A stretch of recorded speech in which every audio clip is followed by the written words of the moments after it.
You've been told to silence it, to deny it, to hide it in the shadows where no one can see. But what if the very parts of yourself you fear the most, the envy, the rage, the shame, the impulses you try to bury, were not your curse, but your compass? What if your dark side didn't sabotage your purpose, but revealed it? This is the forbidden knowledge Carl Jung hinted at. And tonight, you step across that threshold. Close your eyes for a moment. Imagine walking through a vast cathedral of your own mind. Light pours through stained glass windows, illuminating the qualities you proudly display: kindness, discipline, creativity, intelligence. But behind the altar, there's a locked door. You feel it there, heavy, forbidden. The parts of you do not want to be seen. The jealousy, the lust, the anger, the desire for control, the secret ambitions you shame yourself for even dreaming. This is your shadow. Jung described it as the totality of what we repress in ourselves. Not only the socially unacceptable desires, but also the gifts that never found expression, the talents you abandoned because they threatened someone else's comfort. And here's the secret. Your shadow doesn't just contain your demons. It holds the map of your unlived life. Think about it. Every time you repress a trait, it doesn't vanish. It waits.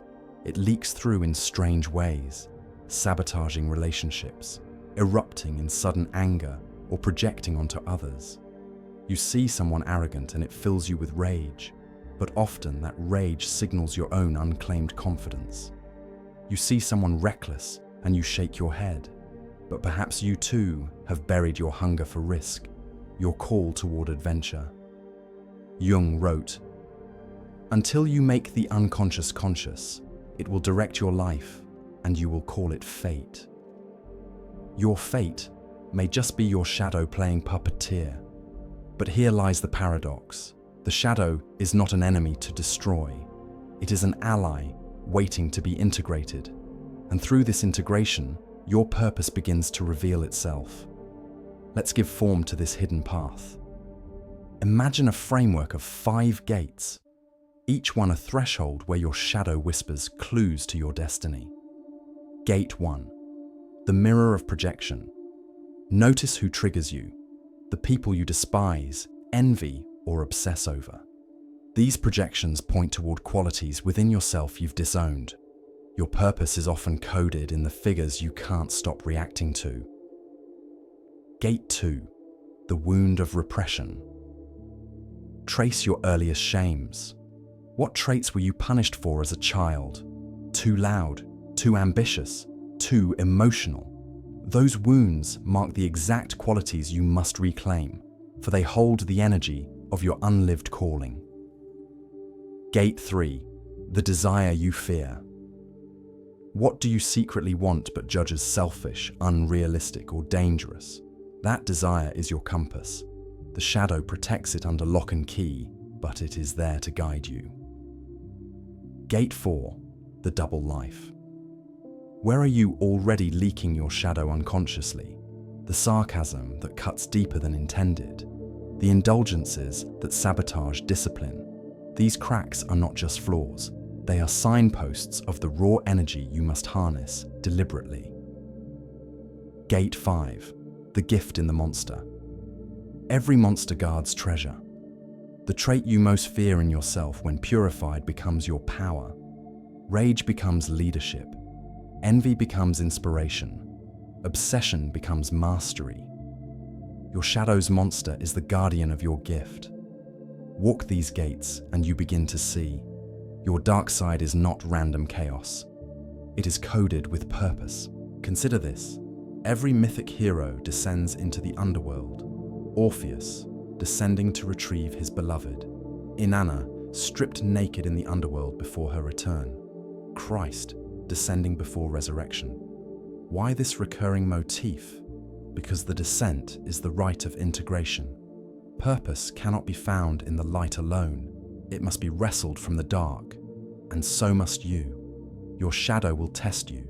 It will tempt you to project your darkness onto others, to blame the world instead of integrating within. But if you turn toward it with courage, you find what you were born to bring forth. Jung warned, the gold is in the dark. That gold is your life's purpose. But let's be clear, this is dangerous work. To romanticize the shadow without discernment is to unleash chaos. Integration is not indulgence. It is not permission to act out destructive impulses in the name of authenticity. The shadow must be owned, not obeyed. To own your anger is to recognize its fuel, to transform it into disciplined strength. To own your envy is to recognize its mirror and turn it into aspiration. To own your lust is to refine it into passion and vitality. Without this ethical transmutation, the shadow enslaves. With it, the shadow liberates. Now step back. This is not just personal. Entire cultures have shadows. Societies repress qualities, wildness, mystery, vulnerability, stillness, and then project them outward, demonizing other nations, subcultures, or ideologies. Your personal shadow mirrors the collective shadow. By integrating your darkness, you become a carrier of light, not naive, but whole. A leader who no longer projects, but embodies integration. And in a fractured world, that is purpose itself. So here is your challenge.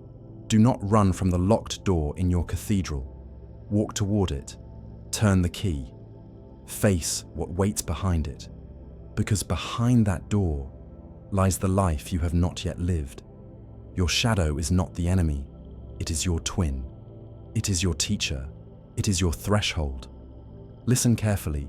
Your purpose is not found by adding more light, but by reclaiming what you once exiled. What you most fear in yourself may be the very medicine you were born to give. The shadow will not vanish. It is your lifelong companion. But when you carry it with awareness, it becomes the raw material of transformation. This is your hidden inheritance. This is the secret Jung left as a trail of breadcrumbs. Your dark side is not a prison. It is a passage. Now I turn to you. Which of the 5 gates calls you most strongly today? Which monster hides your treasure? Leave your reflections below and join this growing circle of those who walk the threshold between shadow and light. And if you're ready to keep stepping deeper, subscribe, because this is not the end of the journey. This is only the beginning.